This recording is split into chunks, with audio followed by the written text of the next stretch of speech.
And I want to, let me take my mask off. I want to thank our sign language individuals who are here. Thank you very much. Appreciate that. Also, Dr. Roose, the Chief Medical Officer of Mercy Hospital. Trinity Health is here, and representing Dr. Mark Kerouac, the President and CEO of Bay State Health Systems, is the very apt Dr. Sarah Hessler is here. We appreciate that. So she'll be coming up. And as we do, as we've done in the past, after the doctors give their update of their respected medical establishments, we'll take questions from the press, then I'll go into our cities, my cabinet heads' updates and reports. Now, Commissioner Helen Kalten Harris will go into it a little more. The MAVEN system with DPH on the state has been a little fluctuating. Again, we go on confirmed cases. I think they're starting to put in probable cases, so we're going to reconcile our numbers. But the numbers that we're going with, and again, we're going to stay on the weekends. I know we had a long weekend, but we want to stay consistent. Friday, we had 24 new cases. Saturday, 14 new cases. Sunday, 17 new cases for a total over the weekend of 55. So we sort of went down a bit, which is good news, but we have to stay ever vigilant. Total confirmed cases, and again, we're trying to reconcile with MAVEN. We have currently 3,540 since this has started. That could fluctuate, whether up or down, most likely up, and Commissioner Kalten Harris will reconcile that and we'll give it out at the appropriate time. One good thing, there were no deaths, which we are very appreciative of that, and for those who have lost a loved one, to their families, our heart and soul and sympathy and thoughts and prayers and encouragement go out to each and every one of you. So that keeps us at 132. And if you look at it, I think in conversations with Helen, we had one probably for the last maybe month and a half, which is one too many, but again, status quo, 132 total, which leaves us at 57 that are white for 43.2%, 31 that are black, 23.5%, 42 that are Hispanic, which accounts for 31.8%, 2 that are Asian, which accounts for 1.5%. Obviously, where these deaths occurred, stay status quo. Long-term care facilities, 57. Residential, 75. Senior meals continue to be delivered to our seniors in need. Very appreciative of that. Governor Baker stopped the spread, and continues with AMR, but I'm very thankful to Bay State Health. You're expanding your testing. 298 Roose Street.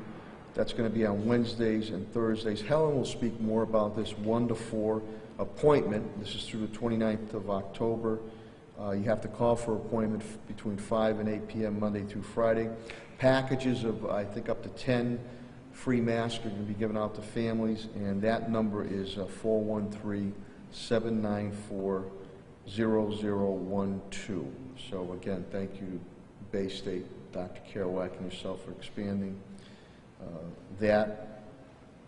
Flu shots, a city, we're doing our flu shot clinic. I got my flu shot last week, and it was painless. Please do it. Please do it. St. Catherine's, Commissioner Kalten Harris informs me at St. Catherine's Church parking lot, we had 85 last week. This week we're going to be at Thursday, October 15th, 11 to 2 at the Raymond A. Jordan Senior Center, right in Blunt Park, so that's 11 to 2. And getting back to Bay State, I believe yours starts on the 14th, or expansion of the testing on that. Also, and I think Economic Development Director, Chief Development Officer Tim Sheen will go into, but Secretary Mike Keneally called me on behalf of Governor Baker yesterday and to let me know that he's going to expand the RAFT program, which is a balancing act, to be able to help out tenants with the eviction process, tenants who are in need, and landlords, especially small landlords, who are trying to make ends meet there, and of course that goes to tax base too. We're already doing that with Wayfinders. That's been our conduit.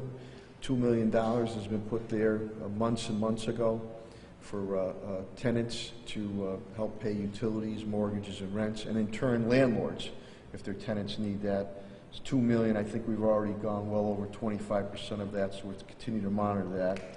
But I had a good conversation with Secretary Keneally in that RAFT program. Just going off the top of my head, I think he said it was about $110 million. I'm not sure, but Director Sheen's going to look into that because Wayfinders is our RAFT liaison. So that would help out tenants who are in need and help out landlords, small landlords. So we want to continue to do that. The Oasis food pantry continues at Central High School. John Foley and crew, and working with the city and the Food Bank of West Massachusetts every Friday. Again, we're serving about 3,500 families there with foods, vegetables, fruits, and food and meats, milk on that, so we continue with that. We continue to move forward with the DOJ. Good conversations with the DOJ last week for about an hour and a half, and more to be done, but they're impressed with what we've been able to accomplish. And with Judge Ireland, who's been my direct conduit to lend advice and wisdom and direction on our Saturday conversations. By the way, DOJ, and I think Commissioner Clapper will go into it, DOJ has listed the top 2 body-worn camera programs in the nation. In the nation it started. Springfield, Massachusetts 1, Tampa, Florida 2. So that's quite a testament. We appreciate that. The Commissioner Calvi is unable to be with us today, but his update, nobody's down with COVID-19, which is fantastic. He did say to me, though, that they're getting, I don't want to say a rash, but a number of cooking fires, kitchen fires, and that is being caused with people wearing loose clothing, and it gets caught on fire. So police and fire have been responding to that. So to each and every one of you, when you're cooking on your stove, to make sure that that loose clothing is not near the flame. Please, we want you to be okay. Commissioner Clapper, on the police side, 1 is down with COVID-19. Good news, our academy started yesterday. 34 from Springfield, 4 from West Side. We're helping out in Springfield College 2. So that's good news. Everybody was temperature checked, everybody was tested, no one with COVID-19, which is very, very good. You know, we've made some, Commissioner Clapper and the brave and dedicated men and women in blue have made some really good arrests, gun arrests, 4 taken off the street. We were able to get that person who kept breaking into homes and cars on 16 acres, I believe that was Mr. Gonzalez. Cheryl will have that, but the courts let him out, so we want to make you aware of that. Good detective work there. We grabbed him. Again, he was robbing houses and robbing cars. He has a detailed record, but once again, the courts let him out. Even more egregious is that on some of these gun charges, arrests that we made, Mr. Critchlow, who was notorious with his record, once again was let out by the courts. So I need help from the courts and the judges. These are bad individuals that should not be on my streets or my neighborhoods, your streets, your neighborhoods on it. But I don't know how many times we have to keep arresting these repeat violent criminal offenders. That revolving door needs to stop with our court system on that. So, to Acres, we made that arrest. I know some of the streets there, cars and homes, but our court system let that individual out. Some serious gun charges, which Commissioner Clapper will go into, but Mr. Critchlow, very, very serious, but the courts let him out again. Absolutely terrible. Absolutely terrible.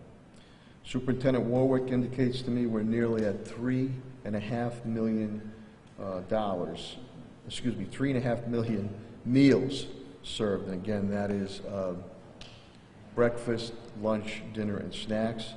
About 94,768 went out for this weekend. I want to commend Superintendent Warwick, Paul Foster, IT and his team, my city side, Andy Doty, Bobby Maggi. Ransomware did try to attack our school system IT. Everything is up and running. We're in recovery and restore mode. Teaching is going on today. With Bob Kirschner, our industrial hygienist, the school building review continues. iPads continue to be delivered out to our pre-K students.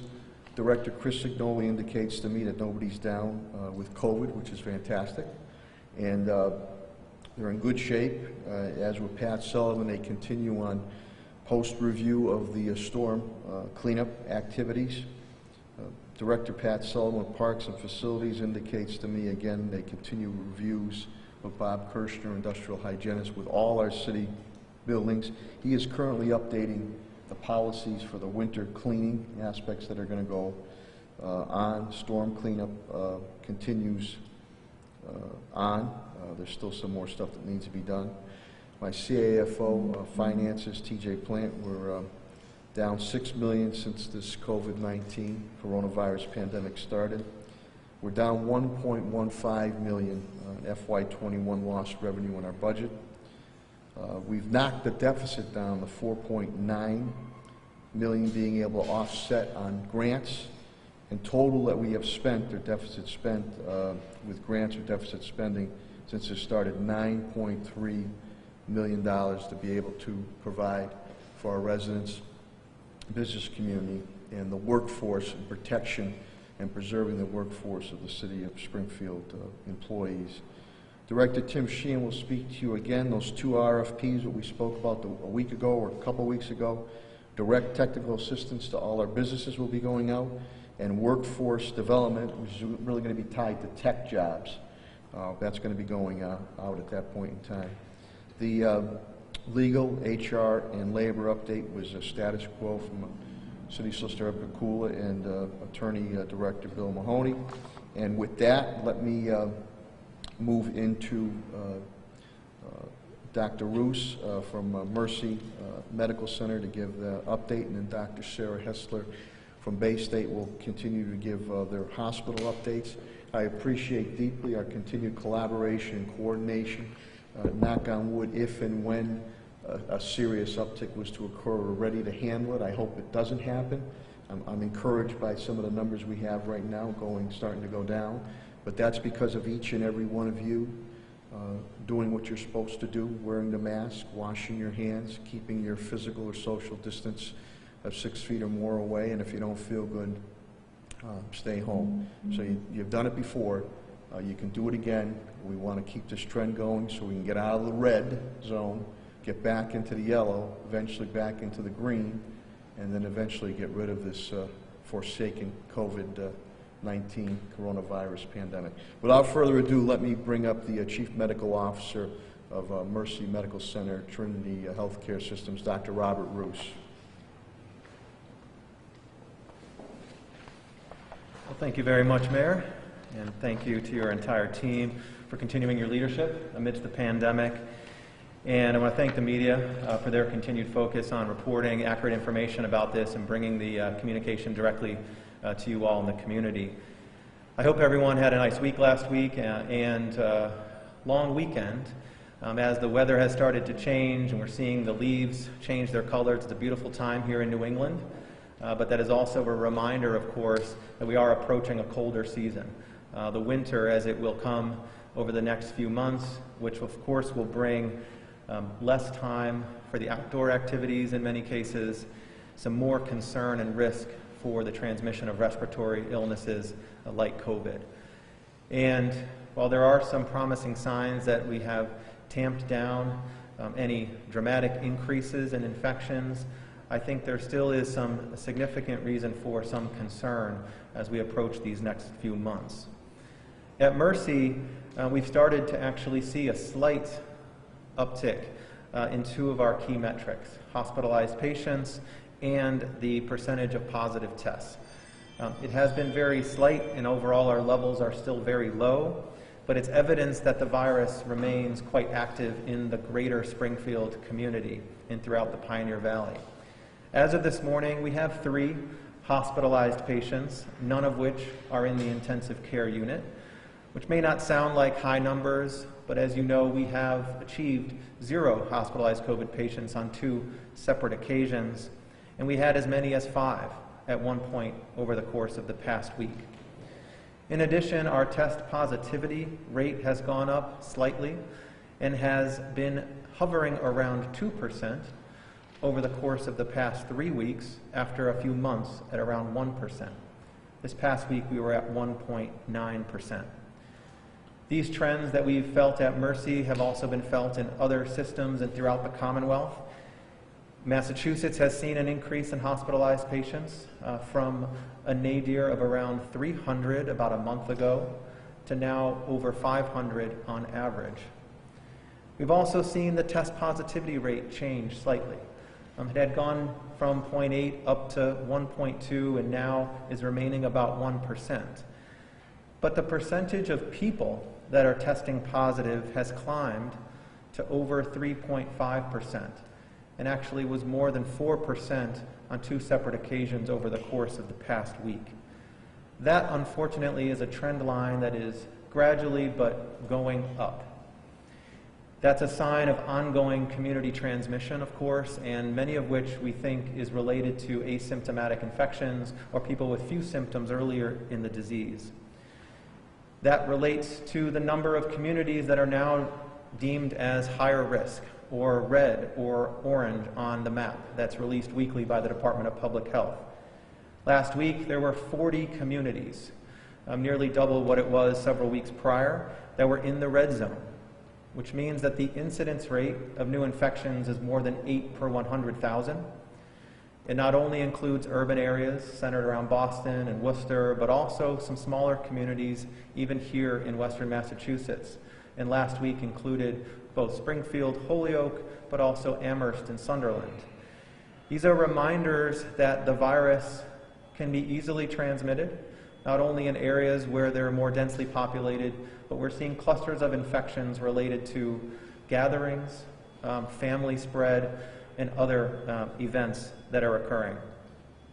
Nationwide, we've also continued to see the number of infections go up. And we will now cross over 8 million confirmed coronavirus infections over the course of this week. And the epidemiologic curve of these new infections, as you've been following along, has looked a little bit like a roller coaster. I'm going to show this just right now, which shows the map of the United States' new daily infections, which early in the pandemic had an abrupt increase, followed by a decrease, followed by a second increase, then a decrease, and now you can see we're starting to see an increase with what is potentially the 3rd such wave of new infections. From an epidemiologic standpoint, this is an epidemic that is described in that way that is a propagated epidemic, one that transmits between person to person. And the ways in which we can see that spread, it can result, as we've seen here on that graph, in more and more infections with each successive wave, which is a significant concern. The ways in which you can stop that progressive propagated spread is either through, of course, devastation, which none of us would want, the acquisition of herd immunity amongst a significant population such that there are no longer enough people vulnerable to the illness to continue to see further spread, or proper control measures being implemented.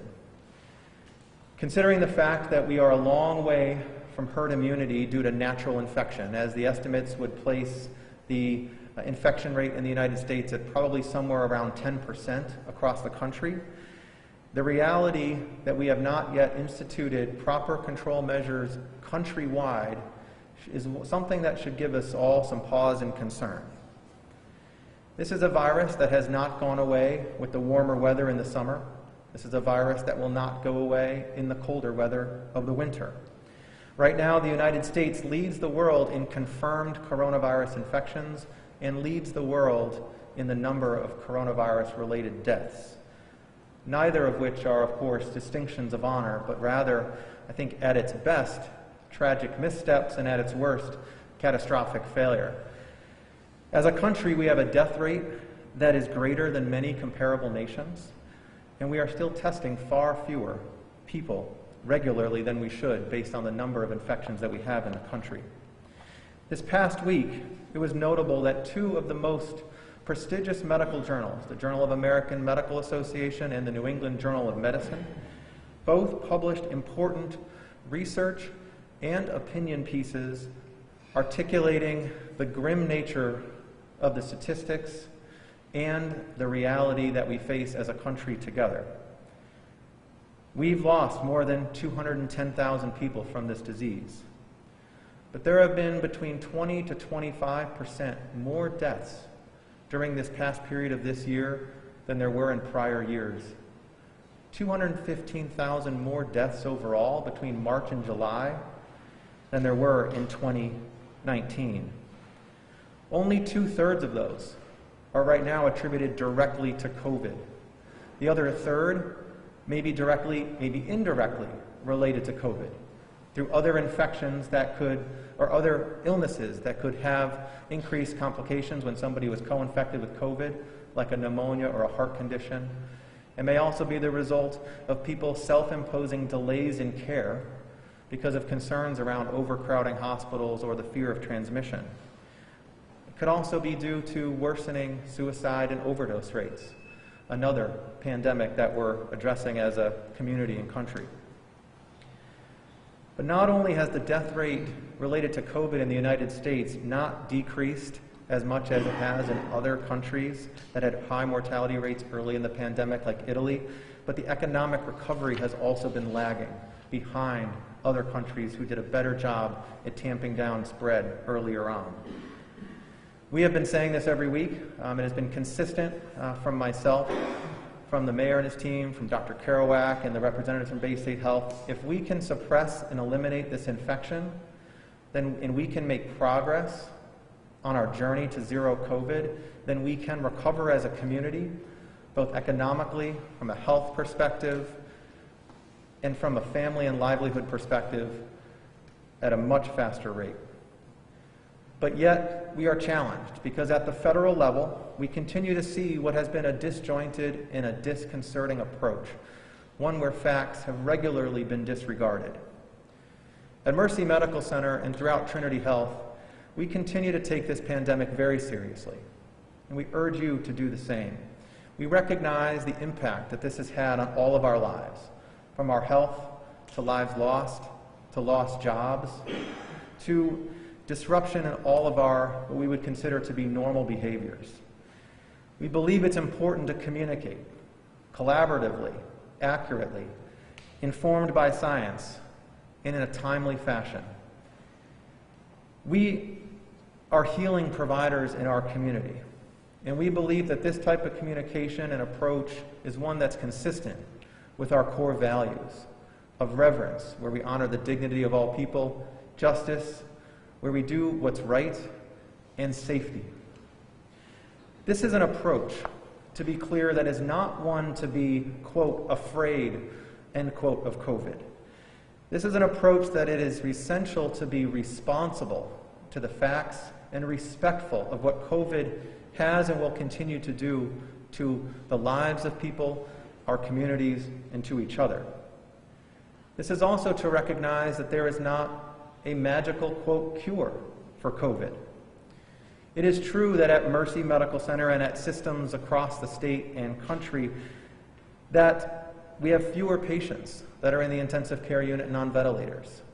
It is true that we have patients that are hospitalized, but they are not staying as long in the hospital as they did earlier in the pandemic. And it is true that we are seeing fewer COVID patients die than earlier in this disease. We are proud of that. We have expanded our access to treatment. But it should be understood that this is a direct result of the scientific process, right, of the evolution of nursing and care protocols, of access to more effective treatments, and a better understanding to keep people safe. The goal at this point is not to search for a magical cure, but it is and should be for eradication and prevention of this disease. And so our approach is also to continue to recognize that as we enter this colder weather season, we will continue to follow the practices that we've followed all along to honor our commitment to safe and accessible care for you. We have adequate personal protective equipment, or PPE, with over 30 days on hand if we were to need it. We have masks for you at our entrances. We have maintained our surge plans with increased bed capacity if we were to need it. And we have expanded our ability to both perform COVID testing as well as influenza testing in order to have more timely turnaround results. This week, we've also begun our colleague influenza program, where all colleagues are mandated to receive a vaccine for influenza this year, unless there's a medical or religious exception. I myself actually took my vaccine first thing this morning. While I wouldn't call this a surge, I would say that we are seeing some early signs that there could be some concern. I think this is a critical juncture in the course of this pandemic. I think that this is the time for us to battle the fatigue that we've been having, to know that the virus itself has not grown weary of spreading, to reinforce the things that we've been doing that have kept the transmission to a minimum, and be sure that we don't regress in this fight. There are strategies that we have employed, and we know that they work. The amount of evidence that has accumulated has been striking. And it is up to us, and we all have this within our control and our power to deploy them. So as always, I'll conclude by reminding us to please wear a mask, to practice hand hygiene, to keep your physical distance from each other, to be cautious about where you go and who you interact with, and most importantly, let us continue always, as we've done here in our community, to let science be our guide. Thank you. Thank you, Dr. Roose. I want to thank Patrick Leonardo from AMR, who is here in your partnership, and I hope your mom is feeling better too. Before I bring up Dr. Sarah Hessler, Bay State, the Rays of Hope, it's Breast Cancer Month. You will see that the always stylish Commissioner of Health and Human Services, Helen Kalten Harris, will be coming up pretty in pink. And City Hall, as we usually do with the school department, we will do our Pink and Denim Day the Thursday before the walk. This year there's not a walk, but a virtual cast, and we're hopeful to raise thousands of dollars for that great cause that Lucy Giugio started, and that Bay State Health System has done a tremendous job to hopefully someday eradicate breast cancer. Dr. Roose brought up, and I'm sure Dr. Hessler is going to bring up too, and Helen, on the mask. I have been noticing, and it reflects on our numbers, younger people are getting this. And I notice a lot of times younger people are not wearing masks and sort of flaunting it. This can happen to you. So I'm very appreciative that Dr. Sarah Hessler is here, again representing Bay State Health System, and she will give the update pertaining to Bay State. After that, the media, please, any questions you might have for Dr. Hessler or Dr. Roose, that'll be the appropriate time. Dr. Hessler, thank you so much.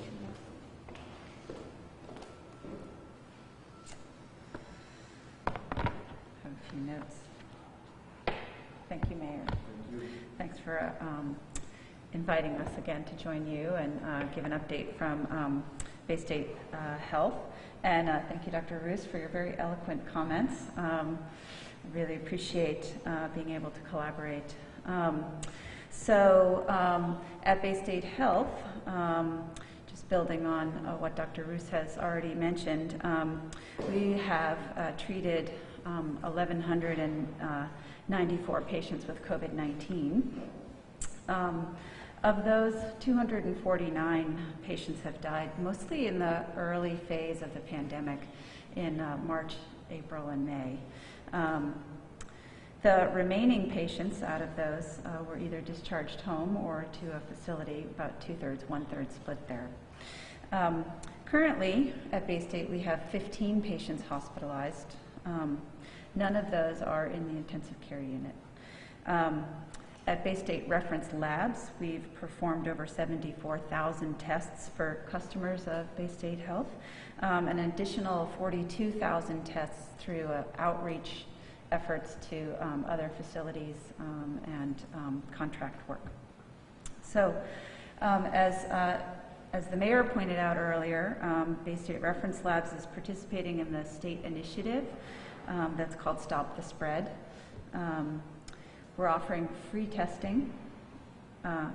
This is testing that is without a provider's order, but you do, as you mentioned, need to call in advance in order to schedule a time for you to come in, and that way things flow smoother. And we are able that way to maintain social distancing for our customers. So it's Wednesday and Thursday every week in October, and it's between 1 and 4 p.m. Another detail is that it's limited to 150 patients because that's how many people we can handle in that time period. So again, call in advance to ensure that you have a time slot for yourself if you wish to get tested. Again, this is free and without a provider's order. The number is 794-0012, 413 area code. The testing site is at 298 Roose Street in Springfield.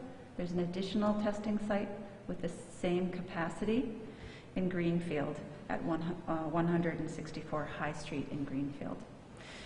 So I wanted to, again, reflect on some of the issues that we've been seeing in Bay State community, Springfield community, and the wider region that we serve around this increase in COVID cases. What we're seeing in our data, we see about 1/3 of the patients that test positive for COVID-19 are tested and managed through Bay State Health System. And we keep track of some of the epidemiologic linkages between people. What we're seeing is that this is a tremendous amount of family clustering. So one or more people who work in the community or are out in the community interacting with other people will get sick.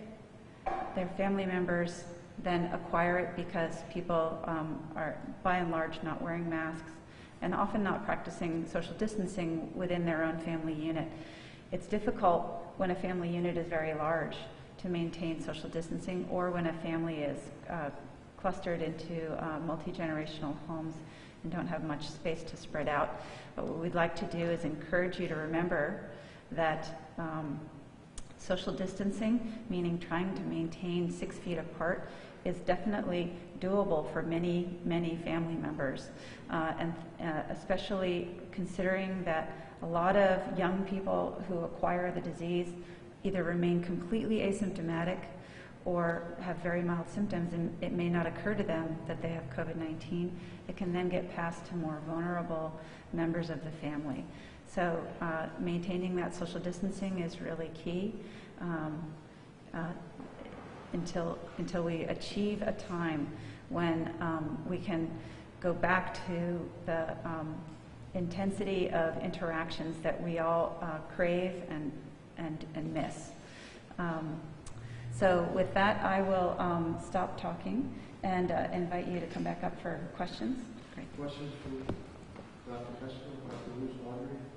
Hi, I wanted to ask both of you about the Johnson & Johnson vaccine trial and how it was blocking someone who's sick. Just your guys' reaction to it and whether or not it's common for them to not really announce what the illness was. I'm happy to just... Yeah, so I think this, from what I understand about this situation, one of the pharmaceutical companies that's in process of testing a coronavirus vaccine had suspended their trial after an unexplained illness or reaction related to the vaccine. Without having more further information, and this is a standard part of conducting vaccine trials, is not something that should draw any increased concern or alarm. It is actually important that the pharmaceutical companies, vaccine makers, take the diligence and the time to explore and study each type of reaction if they are serious before continuing to progress. And so at this point, I would expect to just wait and hear more about what that was and if that will impact the continuation of their trial. We have had other manufacturers do similar things in response to potential neurologic sequelae or side effects, and that has resulted in the suspension of some of the continuation of the trials in certain areas, but not globally. And so at this point, I don't have more further information specifically, but just comment on it being a typical part of ensuring the safety of the vaccine. No, that's correct. That is exactly correct. There are multiple vaccine candidates that are in clinical trials now, and they are halted for safety reasons if they crop up. Okay. Yeah, Dr. Hessler, I just want to pick up on some of the comments you made about social distancing with Sure. family members. Yep. I mean, currently, the current guidelines, for example, in church services allow close family members to sit together. So, are you talking about, when you talk about family members, social distancing, can you expand a little bit? Are you talking about, grandparents coming over to visit, that sort of thing, or people who are actually living together all the time? Both. Right. And so, so you make some really good points. So family units that live together all the time are a different situation than distant family members coming in to visit. So we can tackle the second one first. So distant family members coming in to visit should prompt everyone to wear a mask all the time. Those people do not live with you. They may be related to you, they may be friends, but you have no idea whether or not they're infected or carrying, asymptomatically infected, and they have no idea whether you're infected and carrying or could potentially transmit. And therefore, you want to wear masks and practice social distancing. In the home with our own family members, we need to remember that those who are going out and interacting in the community, maybe they're working in professions, maybe they are providing childcare or attending religious services, etc. They may pick it up in the community. We want to always make sure that we try as much as we can to maintain distance from each other. That's difficult when you're sleeping in the same bed with somebody, okay? Right?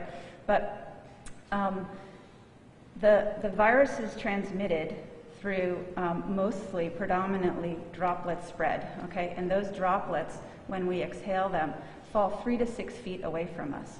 And so, in as much as we can, maintaining more distance between each other, simply stepping a little bit away from your family members when you can, helps to decrease the number of people in a household that become sick from one member bringing it in, if that makes sense. This is very difficult with small children, with people that need care, and of course these things are, efforts that will require personal, personal understanding of what your limitations are. But as we think about those who are traveling out into the community and potentially coming home and bringing it home, how can we try to alter our lives in ways that allow us to maintain a little more distance, a few more feet? I stand a few more feet away from him. I don't have to stand right next to him all the time. And this is the way that we can protect our families from each other if we have people that are interacting in the community. The other thing that's perhaps the most important thing that can happen is that family members who are out in the community take the responsibility of wearing a mask when you are out in the community. If everybody does that, then we're not as likely to bring it home inadvertently to our own family members. And so it's really about personal responsibility in addition. Did that answer your question? Yes, thanks. Did you want to comment? No, nothing else to add. One other question too. There's a now documented case of a person getting it, recovering, and then getting coronavirus again. Is this something that you guys are going to be keeping a closer eye on in your own Yeah, happy to. It's a great question. This is an area of uncertainty within the medical literature and within, it's kind of on the forefront of science. We have been concerned for many, many months about the duration of immunity to SARS-CoV-2. And for months, we had not seen any evidence of reinfection. So we have that many months of evidence that antibodies persist for that period of time.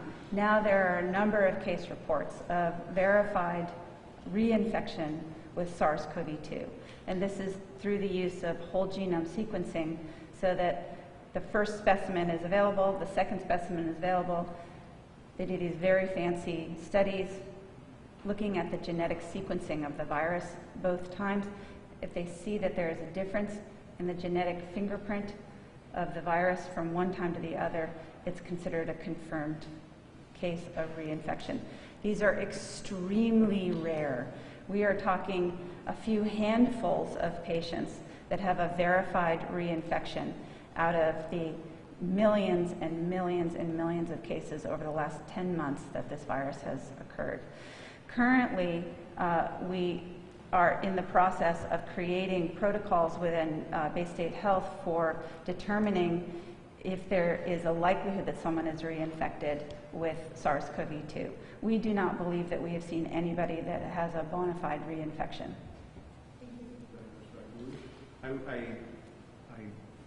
Dr. Hessler is an expert in this area, epidemiology and infectious disease, and would support everything she says. From a practical standpoint, I just want to highlight what that means for patients who may be coming in with respiratory symptoms. If they've had a known COVID infection in the past, and they are presenting now with respiratory symptoms, and it's been within 90 days or perhaps even a little bit longer, they may not be retested for COVID, and that's important for people to know. Because it may just continue to show virus that they could otherwise be shedding for long periods of time, and we will look for other explanations for why they may be having those symptoms. There could be situations where, in consultation with infectious disease or otherwise, we may, continue down a path to explore whether or not there could be another coronavirus infection, another COVID infection, I should say, but that would be extremely unlikely, as Dr. Hessler mentioned. Any other questions or comments? Yes. I wanted to clarify something you said before. Sure. That the basically treated almost 1,200 patients. When you say treated, is that just anybody who walked into the hospital and got care, or is it somebody who's been admitted for it? Hospitalized for that, correct. Yeah. And I also have another question, which I suppose either one of you can answer. I know last week I asked you a question about certain procedures, and you kind of begged off this thing. It's more of a public health, officials kind of thing. And so I'm going to, maybe you kind of ask me to be a pundit again, but I hope you can answer this one. You sometimes see people who are medical professionals on TV who say, we have to do X, right now, or, this has to change immediately in terms of what their reopening plan or whatever else is. Can you offer any kind of guidance that people should have to, absorb these kind of comments in context? I mean, who should we be listening to? You're an infectious disease expert.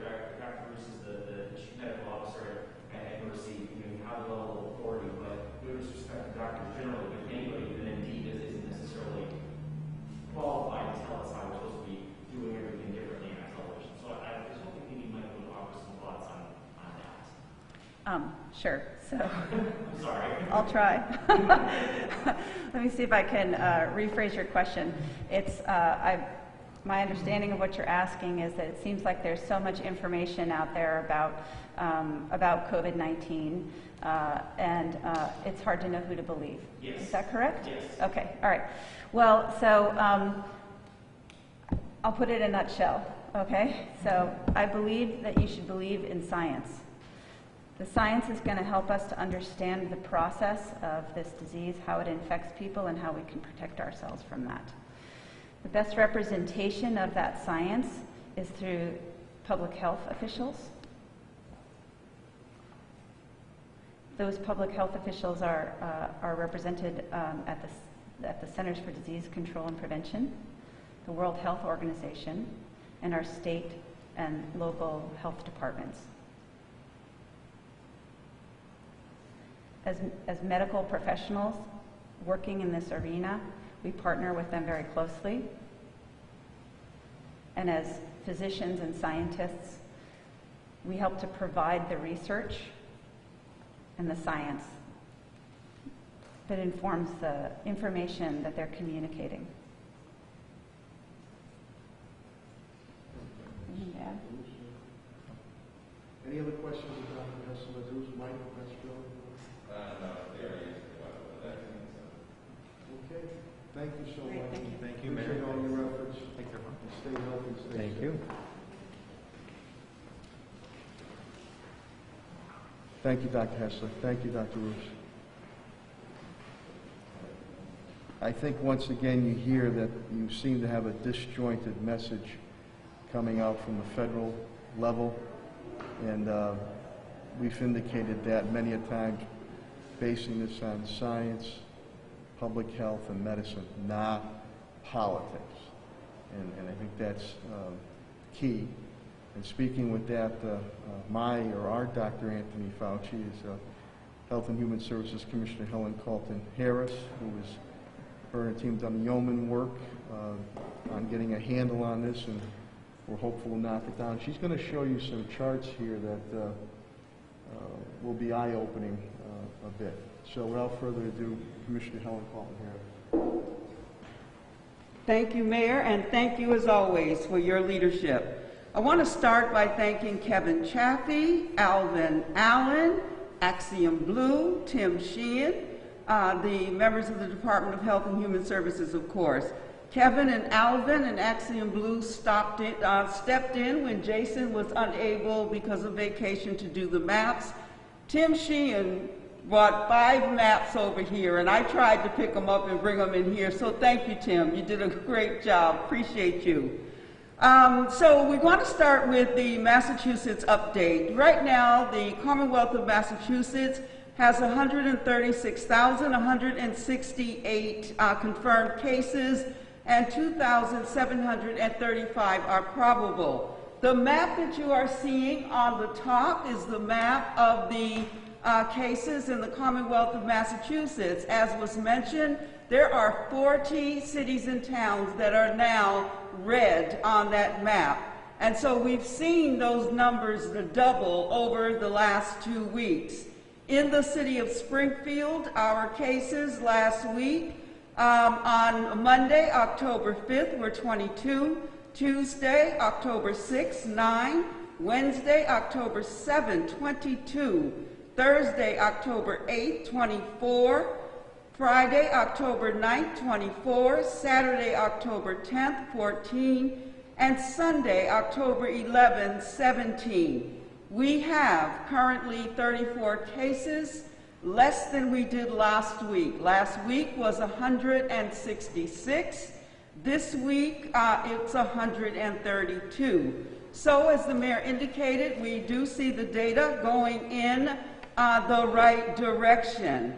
I am going to take the time to talk to you a little bit about what we're seeing in the city of Springfield statistically. The chart that Molly has just put up is the confirmed COVID-19 cases. As you can see, 30 and under are 49%, 31 to 50 are 30%, and 51 and over right now is 21%. This chart is based on 108 cases. I will show you the entire 132 cases, but this is based on 108 cases. If you remember last week, 54.5 were under the age of 30. This week, the under the age of 30 is 50%. Last week, the 31 to 50-year-old was 28.6. This week, the 31 to 50-year-old is 29.6, which makes this week 79.6 under 50, as related to last week's 83.1. I am going to now break the ages out a little more for you. What I think is important to note here is the 0 to 13-year-old age group.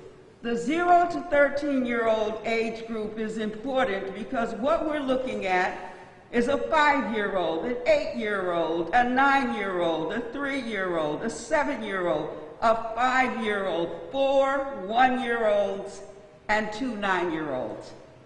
So those of us who believe that COVID-19 is not affecting our children, it definitely is based on the data that we have of last week's cases, those 132. The 11 to 20-year-old, there were 19 of them. There were 13 in the 0 to 10-year-olds. We have 5 19-year-olds, 3 14-year-olds, 2 13-year-olds, 2 20-year-olds, 1 15-year-old, 1 17-year-old, 1 11-year-old. And so in the 11 to 20 year, those 19 individuals do represent a range that goes from 11 to 20. And so it's important again to recognize young people are not immune. And then the 21 to 30-year-old, a 24-year-old, 21-year-old, 28-year-olds, there are 3 28-year-olds, 1 24-year-old, 2 21-year-olds, 3 28-year-olds, 3 23-year-olds, and 2 22-year-olds, and 2 20-year-olds.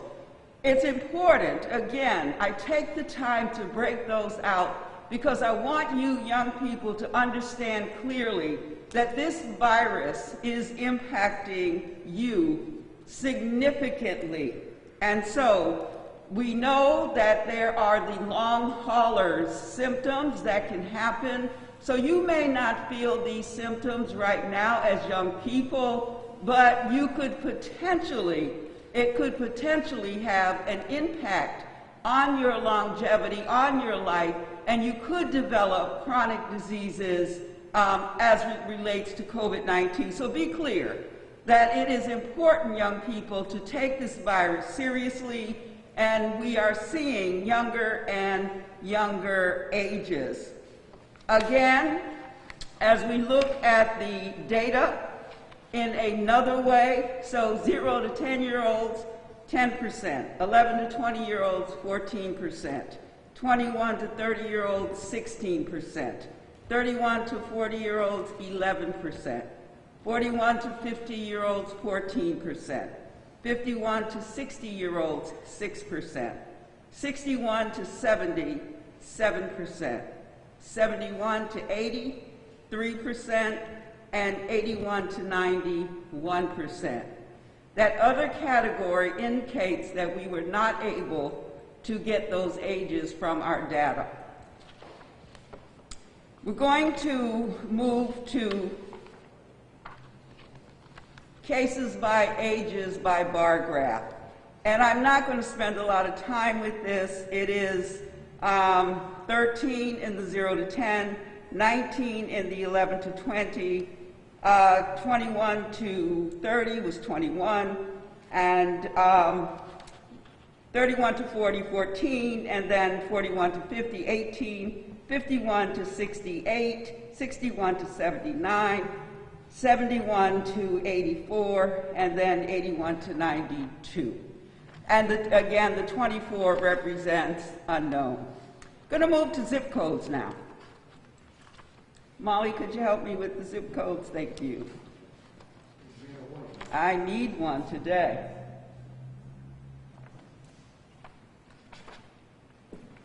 Okay, so 01101, 1 case. 01103, 4 cases. 01104, 15. 01105, 19. 01107, 7. 01108, 31. 01109, 26. 01118, 4. 01109, 12. 011293, 011280, and 011510. Now we're going to look at that statistically. Molly, could you pull the statistical wheel for me? Thank you. So 01101 is 1% of the cases that we're seeing. 01103, 3% of our cases.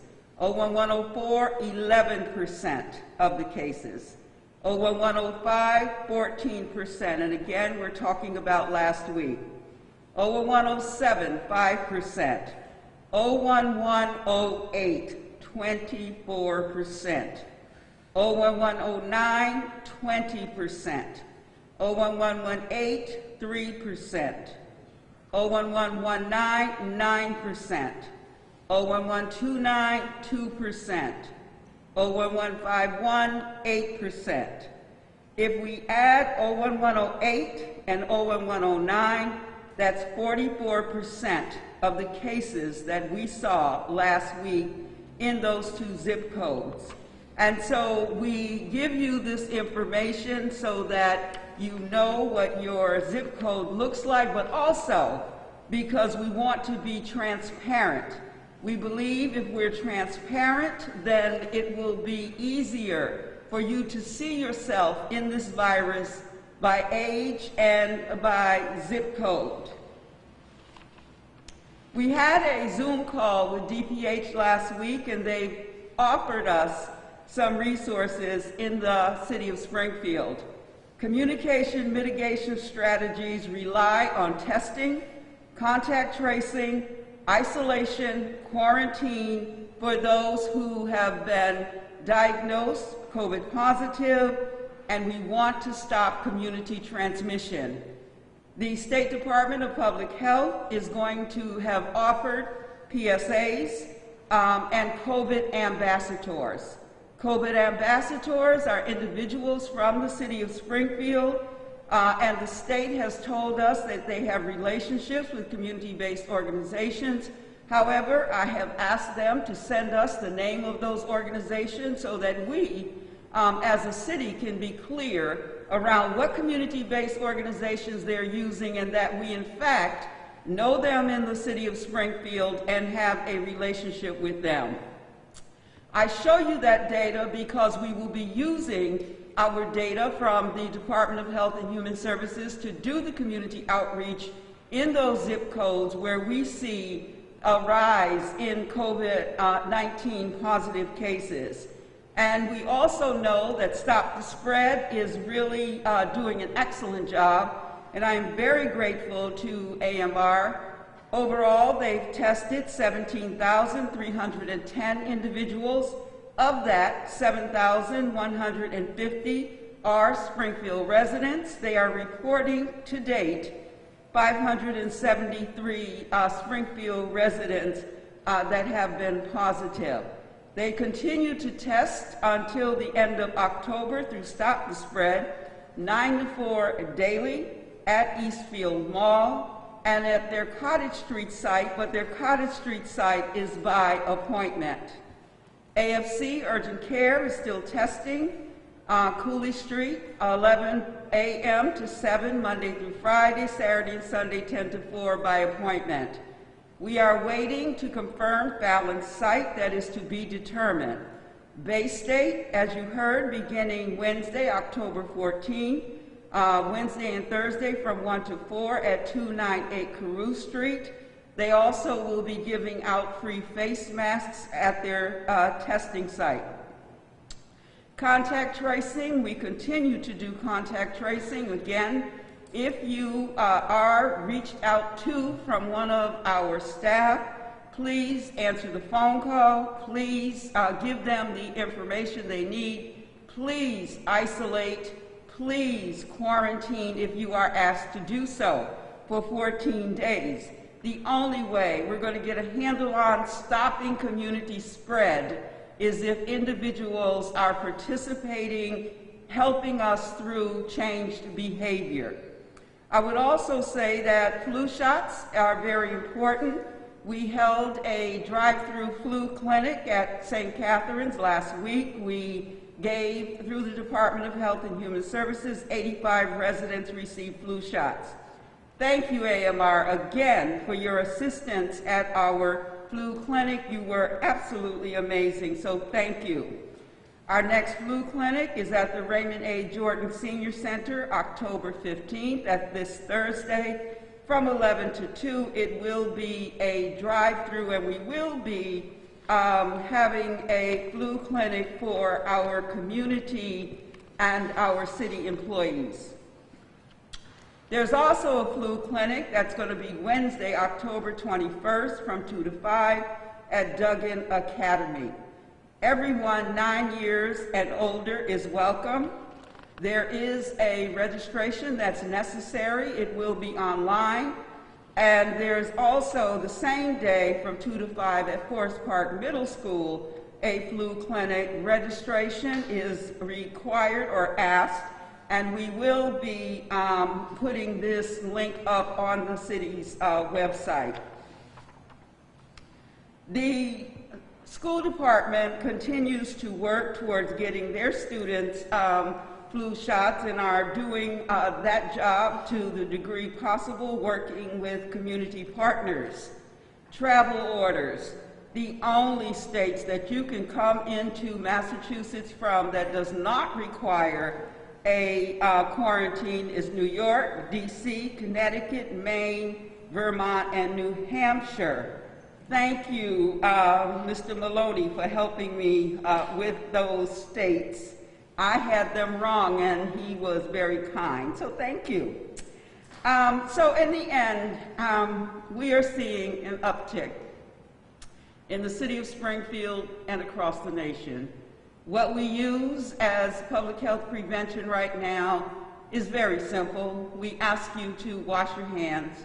We ask you to physically distance or social distance, and we ask you to wear a face covering. It is not responsible for individuals in leadership to say that you should not wear a face covering. The responsible thing to do is to wear a face covering. Remember what I told you around the young people who are becoming infected. Dr. Hessler talked about it, but if you live in a multi-generational household, we are seeing clusters in homes. We are seeing clusters in neighborhoods, and we have chosen not to give street addresses or more specific information because we know that there is still discriminatory practices that could potentially go on around COVID-19. So we give you just enough information from a data perspective to make good decisions. That's our goal. Make the good decisions. Please change your behavior and take this seriously. Individuals 30 and under, you are the fastest growing COVID-19 positive population in the city of Springfield. Take that seriously because we take it seriously. We want you to be healthy. We want your families to be healthy. We care very deeply about you, and until and unless you take this virus seriously, none of us will return to the society that we want to live in and have the economic prosperity that we deserve. Thank you.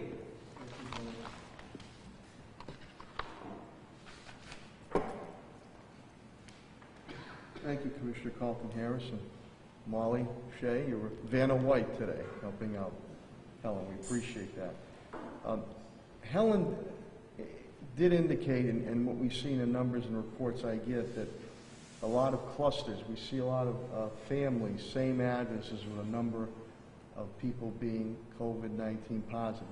Now I have to say 01108, 01109, you have other areas in the city that are residential and that have multiple housing complexes. Their numbers are down. Their numbers are down. So as Helen indicated, and as Dr. Hessler and Dr. Roose, 0108, 0109, these are family clusters. And a lot with young people not doing the right thing. not wearing their mask. You see them out there. No mask on whatsoever, out and about. So this is a shout out to 00108 and 00109. These are coming from residential family cluster areas. So these little things do work because those other areas, those other zip codes which are residential but have heavy, at times heavy, multiple housing complexes, their numbers have gone down. So 30 and under, please heed the advice. We'll now move to the public safety component update. Again, Commissioner Calvi's unavailable today. I gave his update. We'll now have the Police Commissioner of the City of Springfield, Cheryl Clapper.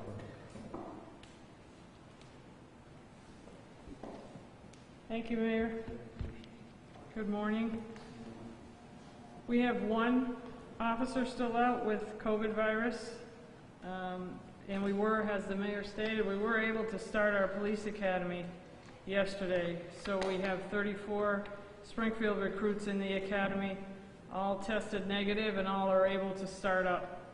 So we're happy with that. The sooner they get in, the sooner they get out, and we needed them as of yesterday, so that'll work out well.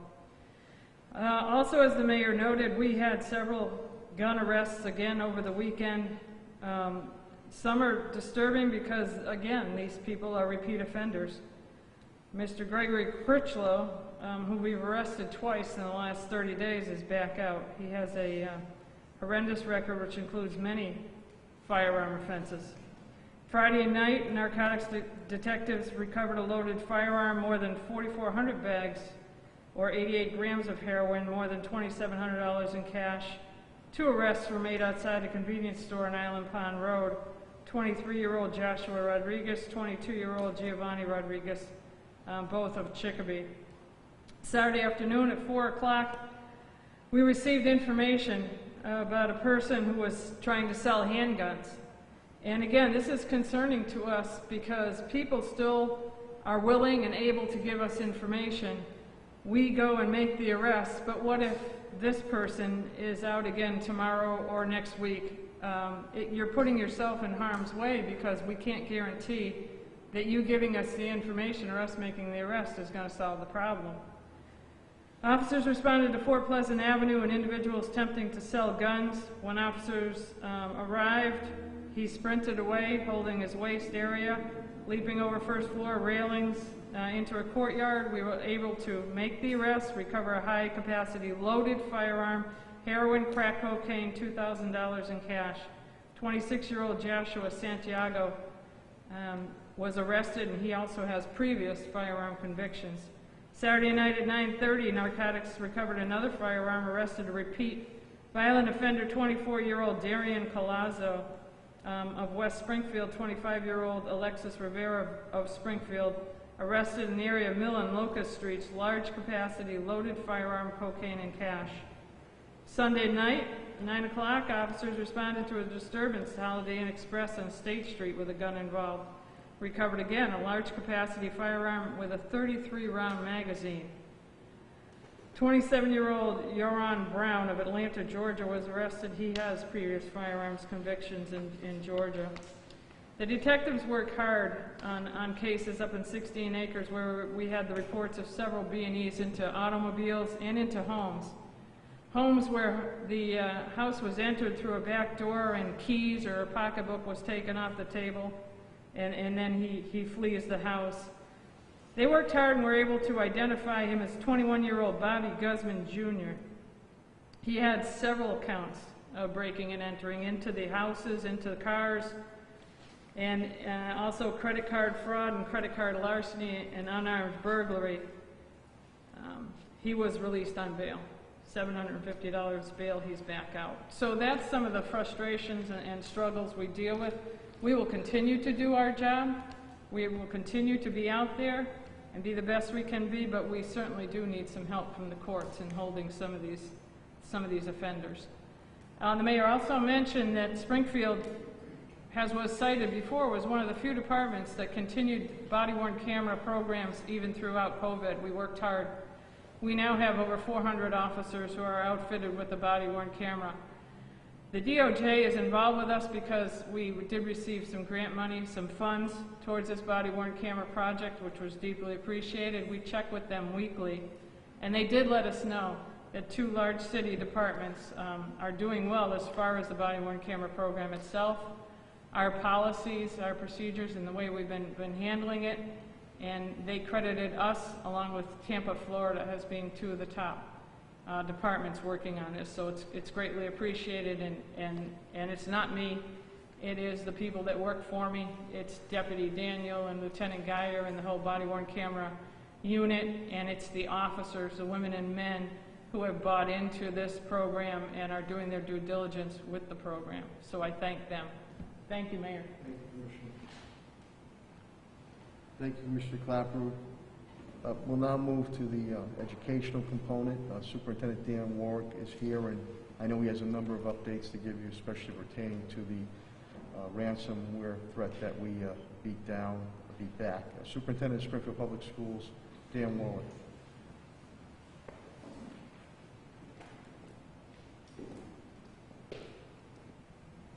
Thank you, Mayor. Good morning, everyone.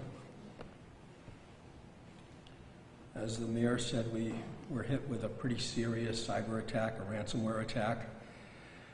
We've been working on it since Thursday, and we're in recovery and restore mode. We were fortunate; we had backup to all of our systems, so we're not going to lose anything, and we're getting everything backed up now and online. Our priority was keeping teaching and learning going. We're a teaching and learning organization, and we've been able to do that, so we're back up online today as we were on Friday. Credit to my IT department, Paul Foster, and the staff. They've been working tirelessly since this occurred. We also have a consultant that helped us and the FBI. As I said, this was a serious attack, but we were fortunate to have the backup systems in place to withstand the attack, and we're going to move through it. As the Mayor said earlier, the meals program is going great. So far, since March, 3,479,282 meals distributed to families. Just this weekend alone, 94,768. Remote learning, in spite of this attack, like I said, we were off to a great start. We're moving forward with that. We're distributing iPads as we speak for our preschoolers, and our teaching staff has done an absolutely outstanding job executing this program. As the Mayor said earlier, O'Reilly, Talbot, and Ocon, Bob Kirshner is working on our buildings, on our ventilation systems. Again, we don't have an air quality issue. We're just checking our ventilation systems in light of how serious this pandemic is, as our Health Commissioner illustrated earlier. Today, our helpline is backed up, but if you stay with it, they will get to you. Restoring the systems and getting everyone's some of the things we had to do going. There's a backup with help, but please stay with it. And some of the lines going into our schools, we're having some problems because they're tied to the system also. But again, stay with the helpline. We'll get you the help as soon as we possibly can. Thank you. Thank you, Superintendent Warwick. On the street level with DPW Director Chris Signoli is here, and he will give his update. Director Signoli.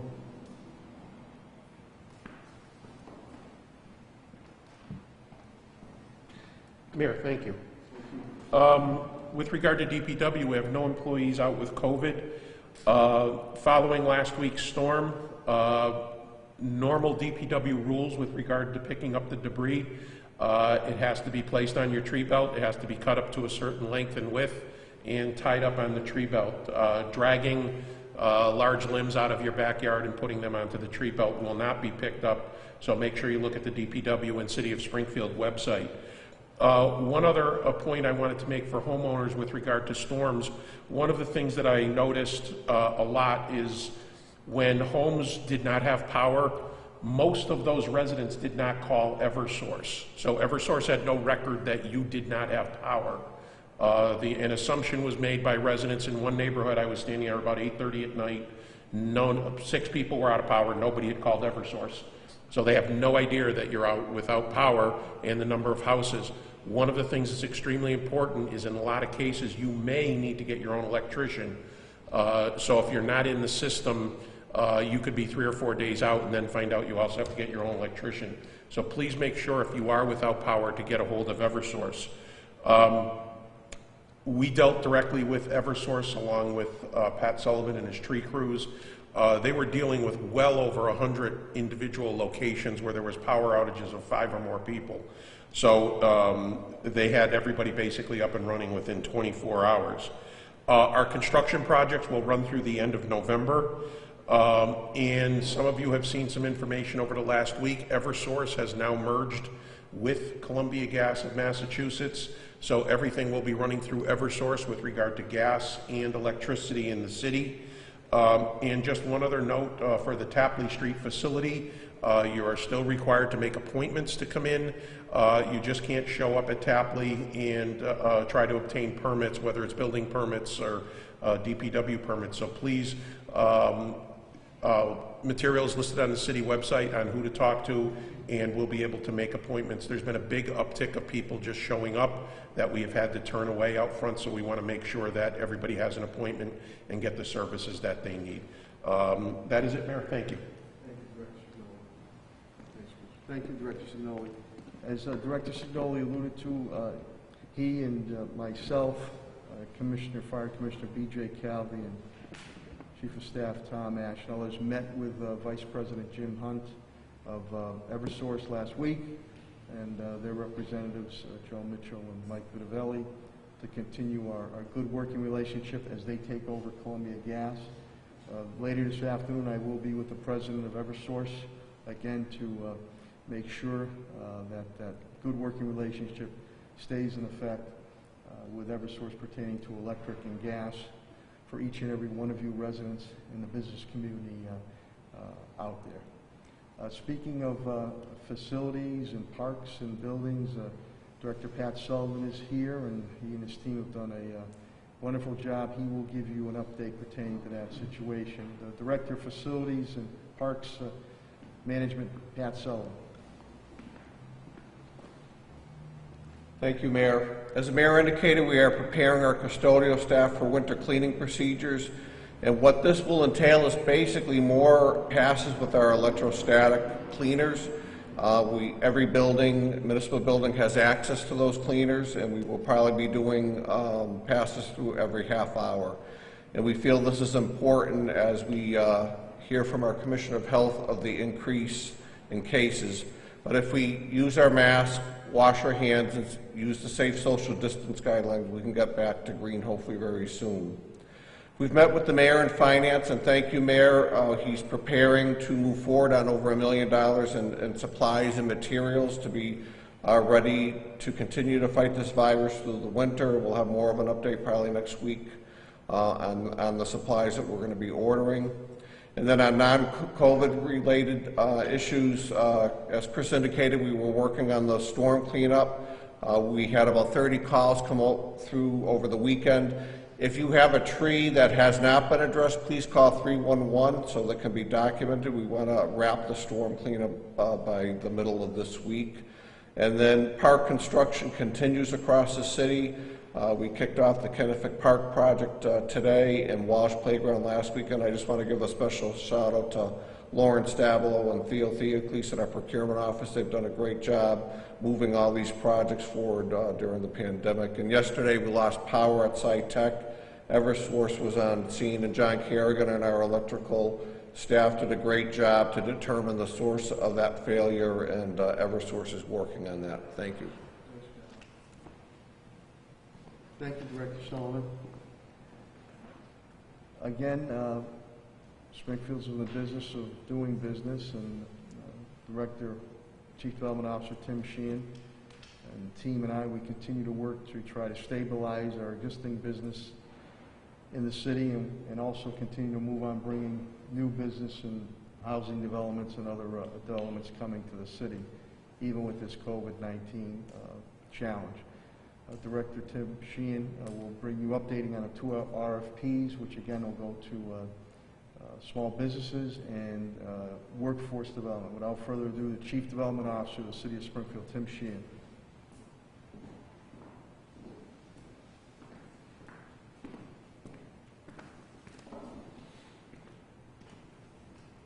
Thank you, Mayor. As I indicated last week, there was an uptick with regards to folks applying for benefits for the rent relief and mortgage relief and utility assistance. This coming Saturday will be the end of the scheduled end of the eviction moratorium in Massachusetts. In response to that, Governor Baker has made available $171 million in assistance across the state. The vast majority of that funding is going into two programs, residential relief through the RAFT program for families that are in transition. That's approximately $100 million, and an additional $48 million is going into the home base program, which does housing to immediately move families out of emergency shelter situations. And as the mayor indicated previously, we have gone through approximately 25% of the city's allocation of CDBG funding into the mortgage and rent relief program. We're revisiting that and determining if there needs to be additional assistance put in there, and watching how the RAFT money is being deployed. And then finally, as the mayor indicated, we're expecting to have 2 RFPs going out soon, most likely by the end of the week. One with regards to providing workforce training and development in the tech sector, as it's been evident that many jobs, especially low-wage jobs, have somewhat disappeared through the COVID crisis. It's going to be important to quickly retrain those employees and get them back into the workforce as quickly as possible. So this is an RFP that's seeking third-party services to provide technical training to residents of Springfield, again focused on the low and moderate income population. The second RFP is direct small business technical assistance. Many small businesses are dealing with a whole new way of doing business and trying to figure out the best practices in order for their business to maintain itself in business. And this RFP is seeking third-party services to provide that technical assistance to small businesses. Again, as the disproportionate number of businesses that have been impacted negatively by COVID is within that minority population, both black and brown, that is a focus of this as well. Thank you. Thank you, Director Sheehan. You heard the financial update I gave from my CFO, TJ Plant, and the status quo update pertaining to legal, labor, and HR from Solicitor Pakula and Attorney Bill Mahoney. So with that, I will open it up to any questions or comments pertaining to my cabinet heads or myself. Paul? Okay, question for Tim Sheehan. Director Sheehan, please.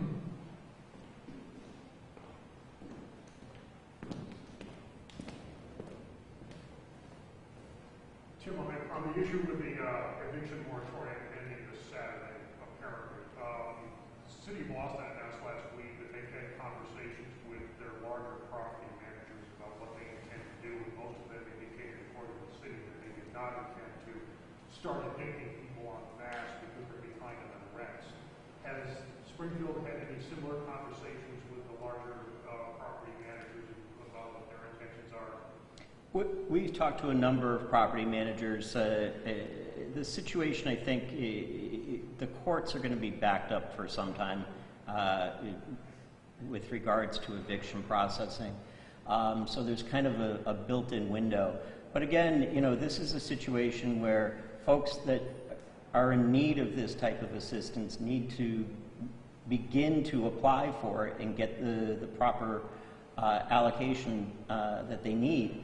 deal with it. And again, as the mayor said, it's not just the tenants. I mean, if landlords are having problems with tenants not paying rent, then they need to identify those tenants to us to reach out to and provide the assistance to them.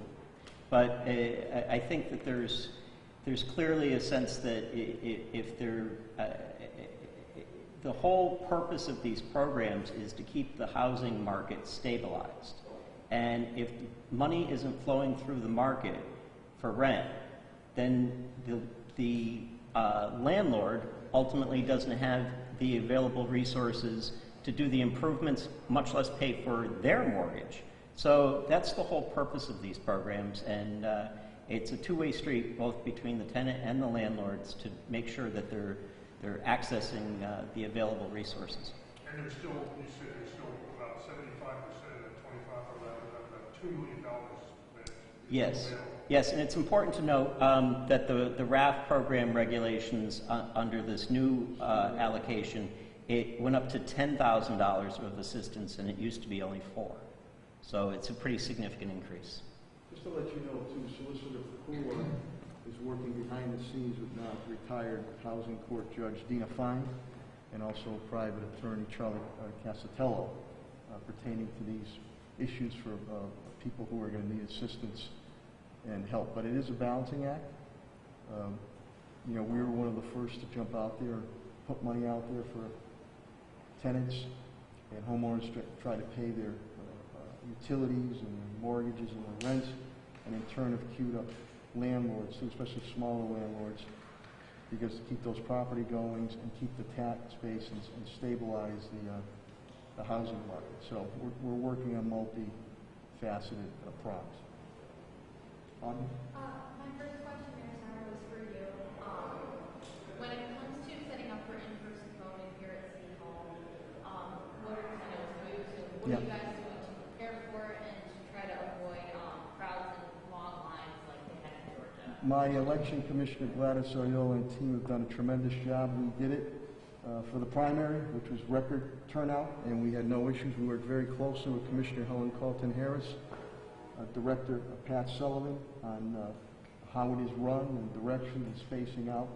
So again, I would assume that we will not have any issues. And again, Commissioner Oyola, when it comes time, will be making that announcement. And she has done, and her team have done an absolutely wonderful job. But we had knock on wood, a very good primary season, which was record-based, and the people that came out to vote. So we'll be ready, and Commissioner Gladys Oyola, I know, will do a tremendous job with her team. And I have a quick follow-up for Helen. Sure. Commissioner Kalten.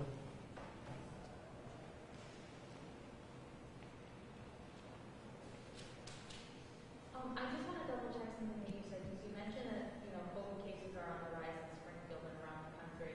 But is it true, did I hear you correctly when you said that we have 34 fewer cases this week than we did last week? That's correct. There were 166 cases last week. We had 132 cases this week, so that's 34 less cases.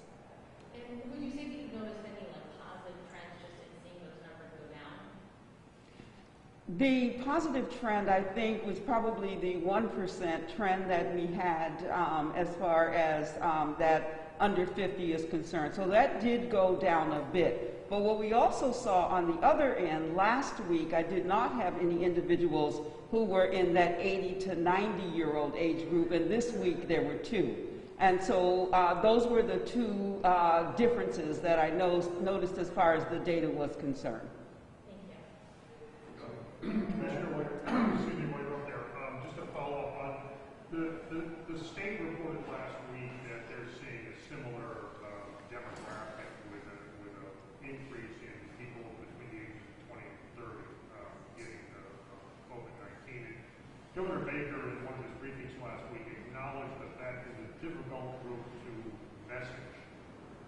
In your conversations with the Department of Public Health over these mitigation efforts that they're going to be bringing, have they addressed specifically how they're going to tailor this message to the 20 to 30-year-olds?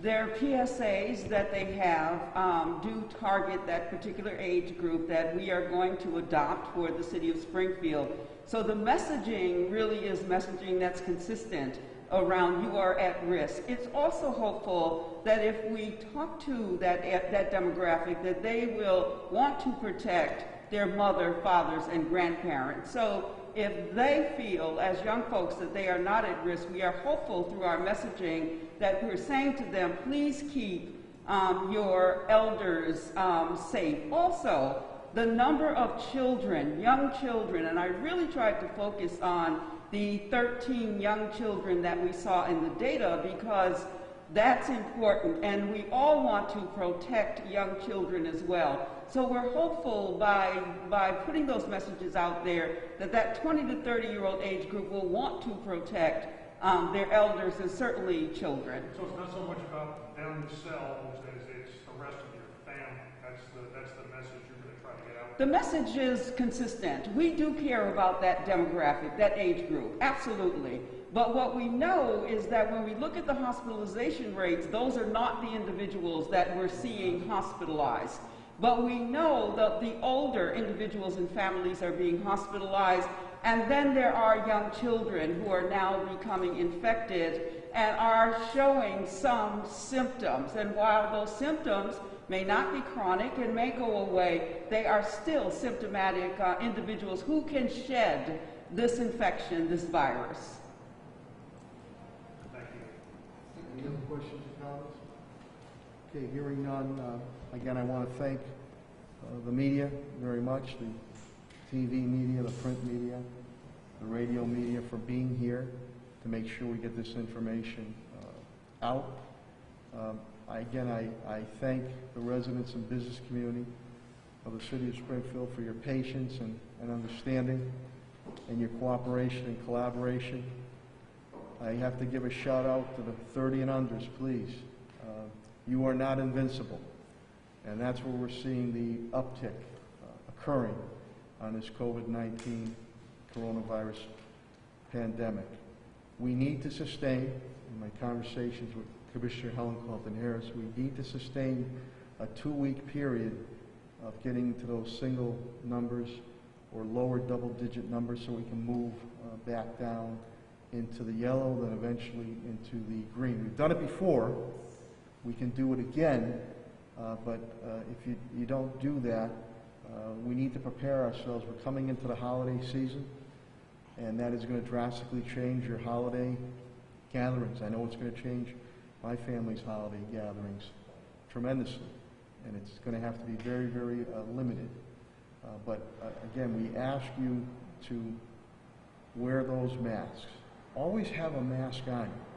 No matter where you're going, have a mask on or available to you. Wash your hands constantly. Keep that social and physical 6-foot distance. And if you don't feel good, stay home. If you need to be tested, there's multitude of places that you can be tested. As Helen says, we care about you. We want you to be okay. We're just as aggravated and frustrated as you are. We want this thing gone yesterday. But we have to continue to work together. And I know we will defeat this COVID-19 coronavirus pandemic. And I know the powers that be are working very hard to get a vaccine. But I think the new fashion wear is going to be masks for a little while moving forward. In the meantime, as far as the city, we will continue to put out services to the best of our ability. I'm very proud of my cabinet heads, all the way down to the rank and file, who have been tested and true through a number of natural man-made disasters. We worked very hard to protect and preserve our workforce, and we ask you to do the same and be patient. So next time, unless something comes up, whether positive or challenging, we'll see you next Monday, and hopefully the numbers continue to go down, and they will if you keep doing the right thing. To each and every one of you, good health, and may God continue to bless your families. Thank you very much.